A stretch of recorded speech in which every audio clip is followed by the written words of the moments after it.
Hey everyone, it's Desi Cheng, and I've had the Fujifilm X-T4 for about 5.5 months now. I've been using it personally as well as paid work for photo as well as video, and I feel like after 5.5 months of use, I feel like I have enough experience for me to kind of give you my thoughts, and hopefully it will help you make a decision on whether this camera is right for you or not.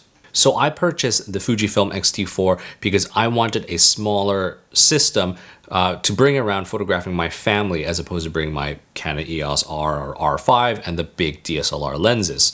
And this, on paper, this camera had it all.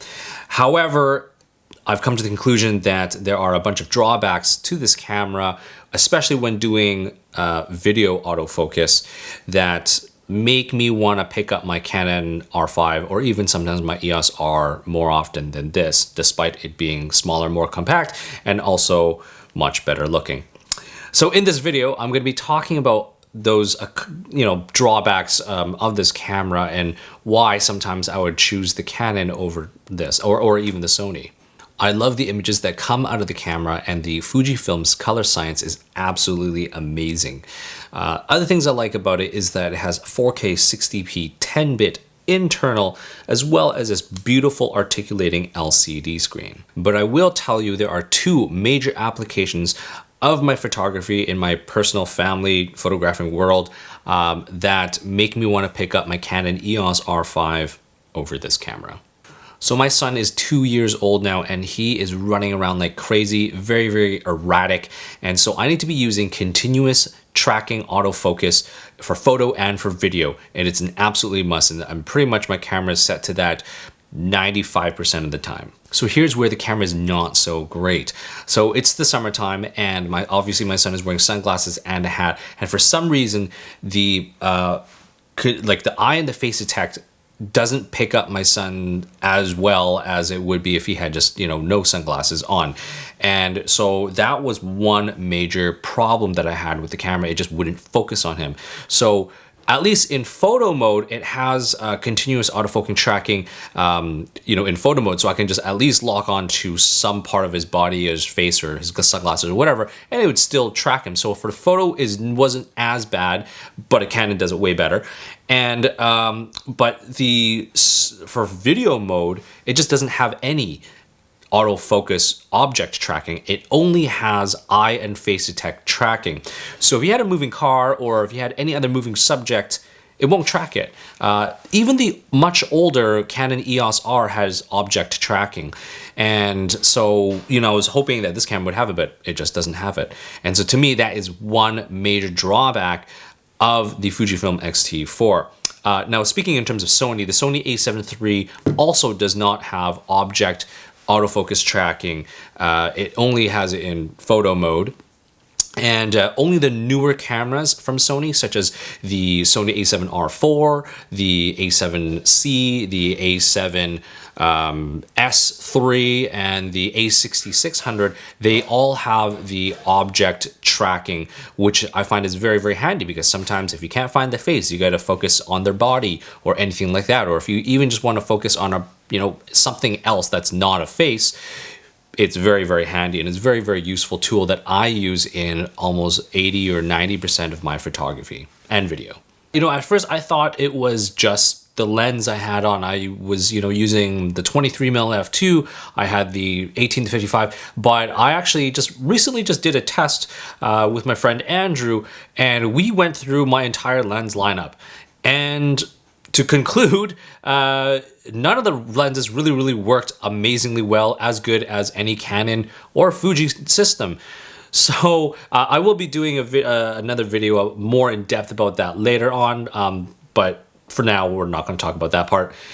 But yeah, so a little bit disappointed in the fact that it does not have object tracking, continuous autofocus tracking for video. So you also might think that, hey, you don't have a kid, so you won't run into this problem of erratic behavior of autofocus.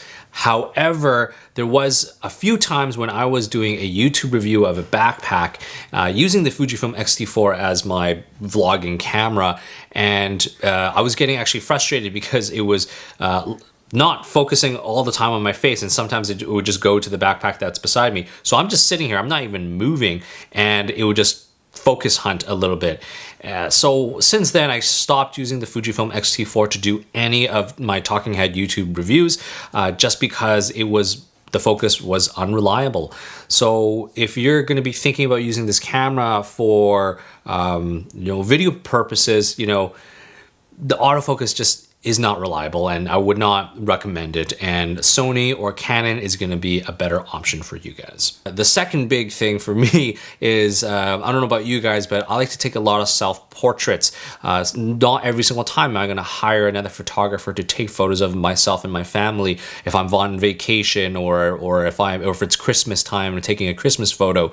I just set my camera on a tripod, and the old school method is you just set your camera on a timer, and it's either 2-second or 10-second timer or 5-second timer or whatever it is.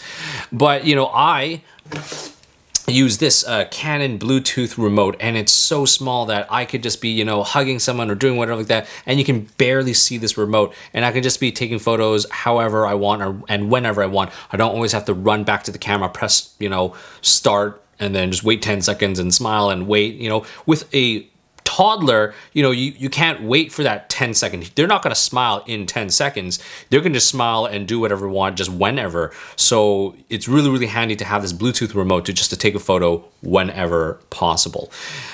So with the Fujifilm, yes, it has wireless Bluetooth communication, but it doesn't have a remote like this. It actually will go to your phone. So yes, you can remote trigger using your phone. And the problem about using this is if I'm doing a family photo and a Christmas photo, I can't really hide this iPhone. It's so big. And nowadays phones are around this size. This is not even the extra large size, and it's still huge. So I can be pressing my shutter and Also, when connecting Wi-Fi or connecting directly to my camera, it sometimes has problems. Sometimes it just won't connect, and I always have to turn the camera off, turn my phone Wi-Fi off or Bluetooth, whatever, and reset it. So the consistency of connecting is not very, very good. Whereas using the Bluetooth remote works pretty much almost 100% of the time. So that is one other major drawback of the Fujifilm system as opposed to the Canon. Anyways, this camera is still absolutely fantastic, and the scenarios that I just told you about aren't going to happen to everyone. So if you're going to be a street photographer, a wedding photographer, a portrait photographer, a landscape photographer, or even just a product commercial photographer, most likely you are not going to need to encounter those issues that I have encountered. So if you're one of those, or even if you're an independent filmmaker, if you're one of those, this camera is absolutely amazing. I love it. I'm not going to sell this. I'm still going to use it. I'm still going to take it around because it's just so small and compact, and it just feels really, really good in the hand. And the images are very, very comparable to full frame cameras such as the Sony or even the Canon.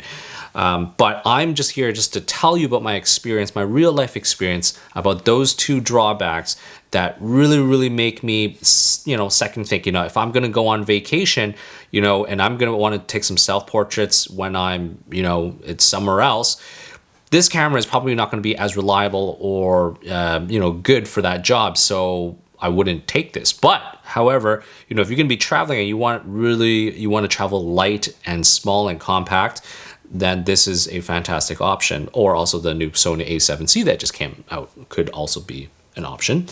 But I'm not bashing this camera at all, okay? I'm just telling you about those two features that really, really impact my life of photography and personal photography. Anyways, guys, I hope you enjoyed watching this video. And if you want to see me do more of these, please like and subscribe. And definitely don't forget to follow me on Instagram at Desi31.